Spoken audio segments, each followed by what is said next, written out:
Hello and welcome to Ninja Sauce. On today's video, we're gonna look at how we can add a supplier. So first thing we need to do is to click on the three lines on the top left side. Then we need to navigate to contacts. Then we need to navigate to suppliers. So here you will see an add button on the right side below the filters menu.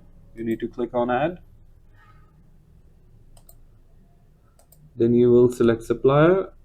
After that, you need to select either you want to add an individual supplier or you want to add it as a business. So here you will add his or her name.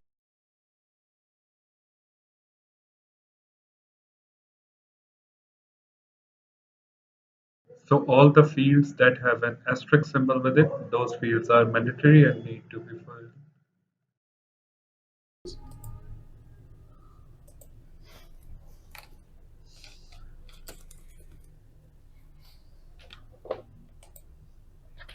And after that, you need to enter the opening balance. And then you need to click on save. An alert message will pop up that indicates that you have successfully saved your supplier. So that's all for today's video. Thanks a ton for watching and have a blessed day.